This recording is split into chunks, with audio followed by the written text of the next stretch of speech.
அன்பார்ந்த ஞானவழி YouTube channel நேயர்கள் அனைவருக்கும் வணக்கம். இந்த பதிவில் விருச்சிக ராசி அன்பர்களுக்கு ஐப்பசி மாத ராசி பலன்கள் காணலாம். குரோதி வருடத்தின் 7வது மாதம், காலபுருஷனுக்கு கலத்திர மாதம். சூரிய பகவான் தன்னுடைய வெப்ப கதிர்வீச்சு பலம் குறைந்து சஞ்சாரம் செய்யக்கூடிய மாதம். மழை பொழியும், ஜிலு ஜிலு ஜிலுன்னு காற்று அடிக்கும், இதமான கால சூழ்நிலையை கொடுக்கும் மாதம் ஐப்பசி மாதம். ஐப்பசி மாத கோச்சார கிரக சஞ்சார நிலைகளை காணலாம்.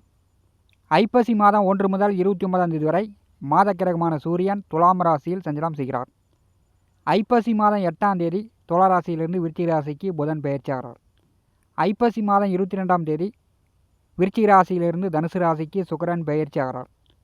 ஐப்பசி மாதம் 6ஆம் தேதி மிதுன ராசியிலிருந்து கடகராசிக்கு செவ்வாய் பெயர்ச்சி ஆகிறார்.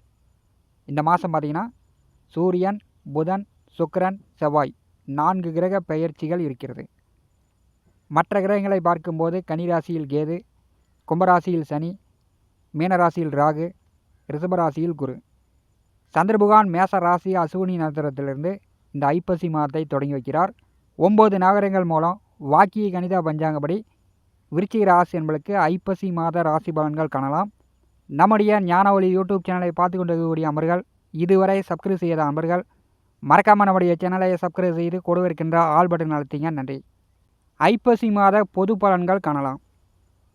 ஐப்பசி மாதம் மழை காரணமாக சிறு குறு வியாபாரிகளுக்கு தீபாவளி வியாபாரம் பாதிப்படையும். அதனால் சிறு குறு வியாபாரிகள், ரோட்டோரம் கடை போடக்கூடியவர்கள் முன் ஏற்பாடுகள் செய்து கொள்ளுங்கள். ஐப்பசி மாதம் தங்கம் வெள்ளி விலை சற்று ஏற்றத்துடன் காணப்படும். ஐப்பசி மாதம் காலபுருஷனுக்கு 7வது மாதமாக இருக்கும்போது காலதாமதமாகி கொண்டிருக்கக்கூடிய திருமணம் நடைபெறாமல் தடைபட்டு கொண்டிருக்கக்கூடியவர்கள் இந்த மாதம் முயற்சி செய்து வரன் பாருங்கள். ஏராளமான திருமணம் இந்த ஐப்பசி மாதம் நடப்பதற்கான வாய்ப்புகள் உண்டு. ஐப்பசி மாதம் என்றாலே தீபாவளி பண்டிகை, சூர சம்ஹாரம், இன்னும் எண்ணற்ற சுப நாட்களை தாங்கி வருகிறது ஐப்பசி மாதம். விருச்சிக ராசி அன்பர்களுக்கு ஐப்பசி மாத கோச்சார கிரகங்களை வைத்து பலன் பார்க்கும்போது சனி பகவானை பார்த்தீங்கன்னா உங்களை சங்கடப்படுத்த தயார் நிலையில் இருக்கிறார். அர்த்தாஷ்டம சனியாக வாங்க வாங்க அப்படின்னு உங்களை வரவேற்று கொண்டிருக்கிறார். குரு சுக்கிரன் எதையும் சமாளிக்கும் ஆற்றலை கொடுக்கிறார். விருச்சிக ராசிக்கு ஜென்ம ராசியிலே சுக்கிர பகவான் வந்திருக்கும் போது விருச்சிக ராசி என்பதற்கு நல்ல மன மகிழ்ச்சி, சந்தோஷம், கணவன் மனைவிக்குள் அந்நியம் பிரியம், நல்ல மகிழ்ச்சி ஏற்பட போகிறது. விருச்சிக ராசி என்பவர்கள் இப்போ நல்ல காரியங்களுக்கு நீங்கள் முயற்சி செய்யணும். நல்ல காரியங்களுக்கு முயற்சி செஞ்சிங்கன்னா முன்னேற்றம் உண்டு, பணம் சம்பாதிக்கலாம், நினச்ச மாதிரி எதிர்பார்த்த மாதிரி சந்தோஷமாக இருக்கலாம். கூட்டாக சேர்ந்து குறுக்கு வழியில் போனீங்கன்னா கெடுதல் உண்டாகும். விருச்சிக ராசிக்காரர்களுக்கு குழந்தை மனசு, எடுப்பார் கைப்பிள்ளை மாதிரி மனசு மாறிக்கிட்டே இருக்கும். கோயிலுக்கு போய் சாமி கும்பிட்டா வீட்டுக்கு வந்துக்கிட்டே இருக்கணும்.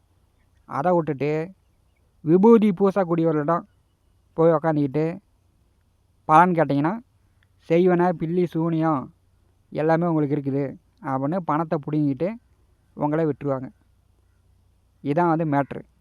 விருச்சிக ராசி என்பர்கள், உங்கள் ராசிநாதன் செவ்வாய் பகவான் பாக்கியத்திலே நேச நிலையில் ஐப்பசி மாதம் 6ஆம் தேதி முதல் சஞ்சாரம் செய்ய போகிறார்.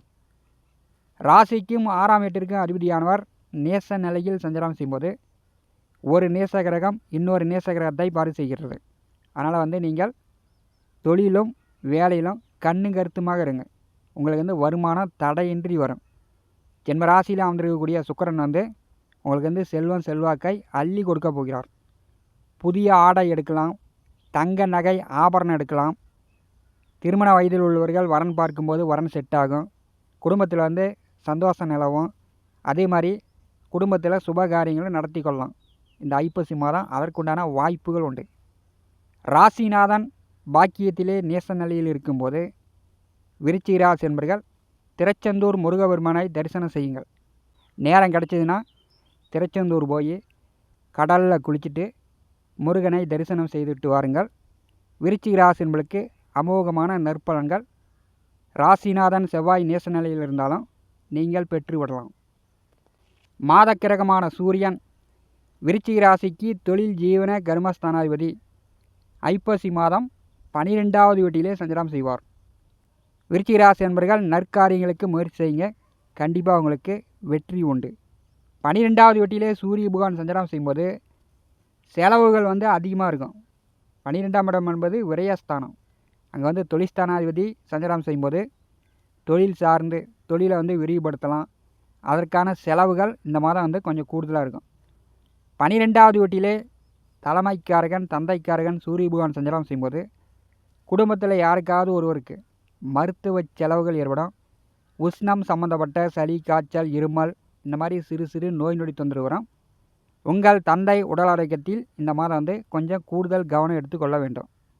உங்கள் வீட்டை சுற்றி இருக்கக்கூடியவர்களிடம் விருச்சிக ராசி என்பர்கள் 12வது வீட்டிலே சூரியனும் புதனும் கூட்டணி சேர்ந்திருக்கும் போது அண்டை அயலான் பக்கத்து காடு பக்கத்து நிலத்துக்காரிடம் விருச்சிக ராசிக்காரர்கள் கொஞ்சம் கவனமாக இருக்கணும். ஏன்னா செவ்வாய் நேச நிலையிலிருந்து சூரியன் புதனை பாரி செய்யும்போது வார்த்தையின் மூலம் தகராறு பிரச்சனை வரத்துக்கெல்லாம் வாய்ப்பு உண்டு. ஐப்பசி மாதம் 8ஆம் தேதி வரை விரயஸ்தானத்திலே லாப அஷ்டமாதிபதி அமர்ந்திருக்கிறார். விரயத்திலே புதன் அமர்ந்திருக்கும் போது சிறு சிறு நோய் நொடி தொந்தரவு, பயணங்கள், வேலை விஷயமா தொழில் விஷயமா பயணங்கள், இடப்பெயர்வு விருச்சிக ராசி என்பதற்கு ஏற்படும். ஐப்பசி மாதம் 8ஆம் தேதி ஜென்ம ராசிக்கு புதன் வருகிறார். கோச்சாரத்திலே கடகம், விருச்சிகம், மீனம் இந்த 3 ராசிகளில் புதன் வரும்போது புத்தியை ஒரு குழப்பிடுவார். மனம் தெளிவாக இருக்கணும். யாரை நம்பியும் நீங்கள் போகக்கூடாது. யாரை நம்பியும் பணம் காசு கொடுத்து ஏமாறக்கூடாது. விருச்சிக ராசி என்பர்கள் ஜென்ம ராசியிலே புதன் வரும்போது நஷ்டங்கள் ஏற்படுத்துவார். அதிக அலைச்சலை உண்டாக்குவார். அதனால் பயண அலைச்சல் இல்லாமல் பார்த்து கொள்ளுங்கள். இல்லைன்னா உடல் அசதி ஏற்படும். ஐப்பசி மாதம் 22ஆம் தேதி வரை ஜென்ம ராசியிலே சுக்கிர பகவான் அமர்ந்திருக்கிறார். ஜென்ம ராசியிலே சுக்கிரன் இருக்கும்போது சனி பகவான் பார்வையில் இருக்கிறார். அது விரையாதிபதி ஜென்ம ராசியிலே இருக்கும்போது குடும்பத்திற்காக நீங்கள் இந்த மாதம் ஜாலியாக செலவு பண்ணுவீங்க. வாழ்க்கை துணை உங்கள் மனைவி கேட்டதை பிரியப்பட்டதை இந்த மாதம் வாங்கி கொடுப்பீங்க. ஜென்ம ராசியிலே சுக்கிர பகவான் இருக்கும்போது நேர் 7ஆம் வீட்டிலே குரு பகவான் அமர்ந்து சுக்கிரனை பார்வை செய்யும்போது விருச்சிக ராசி என்பதற்கு சுகபோக வாழ்க்கை அமைகிறது. தங்க நகை ஆபரணம் எடுக்கலாம். புதிய வண்டி வாகனங்கள் வாங்கலாம். நல்ல ட்ரெஸ் எடுக்கலாம். இந்த மாதம் தீபாவளி மாதமாக இருக்கும்போது நீங்கள் செலவு செய்து மகிழ்வீர்கள். விருச்சிக ராசிக்கு 4வது வீட்டிலே சனி பகவான் ஐப்பசி மாதம் 18ஆம் தேதி வக்கர நிவர்த்தி அடைந்து நேர்கதியில் முன்னோக்கி செல்கிறார். அர்த்தாஷ்டம சனியின் அவஸ்தைகள் சற்று கூடுதலாக வரும். அர்த்தாஷ்டமா அப்படின்னா அஷ்டமத்தில் பாதி. நிலபுல சொத்துக்கள் தகராறு இல்லாமல் பார்த்துங்க. பக்கத்து காடு பக்கத்து நிலத்துக்காரிடம் தகராறு பிரச்சனை வராமல் பார்த்துங்க. 4ஆம் வீட்டிலே சனி பகவான் வக்கர நிவர்த்தி அடைந்து முன்னோக்கி செல்லும் பொழுது மற்றவர்களை நம்பாதீங்க. நண்பர்கள் மூலமாக உங்களுக்கு தொல்லைகளும் தொந்தரவுகளும் வரும். உடல் சோம்பல் நிலையை ஏற்படுத்தும். சரியான நேரத்தில் சாப்பிட்டு சரியான நேரத்தில் ஓய்வு எடுத்துக்கொள்ளுங்க. இல்லைன்னா உடல் அசதி நோய் நொடி தொந்தரவுகளை இந்த சனி பகவான் ஏற்படுத்துவார். விருச்சிக ராசிக்கு 5வது வீட்டிலே ராகு. கோச்சாரத்திலே 5ஆம் வீட்டில் ராகு வரும்போது உங்கள் பேச்சை உங்கள் பிள்ளைகள் கேட்காது. உங்கள் பிள்ளைங்க பேச்சை நீங்கள் கேட்க மாட்டீங்க. பிள்ளைகளால் ஒரு தொல்லை தொந்தரவு, பிள்ளைகளால் கெட்ட பெயர் வரத்துக்கு வாய்ப்புண்டு. 5வது வீட்டிலே ராகு வரும்போது பூரிய சொத்து சார்ந்த பிரச்சனை விருச்சிக ராசி என்பளுக்கு வராமல் நீங்கள் பார்த்துங்க. கண்டிப்பாக பூரிய சொத்து சார்ந்த பிரச்சனையை ராகு 5ஆம் வீட்டில் அமர்ந்திருக்கும் போது ஏற்படுத்தி விடுவார். உங்களுக்கு அர்த்தாஷ்டம சனி நடக்கிறது. அதனால் சொத்துக்கள் சார்ந்து கவனமாக இருக்கணும். விருச்சிக ராசிக்கு 7ஆம் வீட்டிலே குரு பகவான் வக்கரகதியில் பின்னோக்கி வருகிறார். அவர் மீண்டும் 6ஆம் வீட்டிற்கு வருவது போல் பகை கடன் நோய் எதிர்ப்பு இப்படி சர்வீஸ் ஸ்தானத்தை கெடுப்பது மாதிரி இருக்கும்.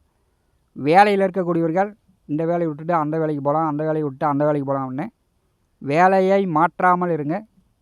ஒரே வேலையை பாருங்கள். அதுலேயே உங்களுக்கு வருமானம் வரும். குரு பகவான் வக்கரகதியில் பின்னோக்கி வரும்போது விருச்சிக ராசி அன்பர்கள் வரன் பார்த்து கொண்டிருப்பவர்கள் வரன் செட் ஆச்சுன்னா உடனே திருமணம் செய்துங்க. இல்லைன்னா காலங்கள் கடக்கும்.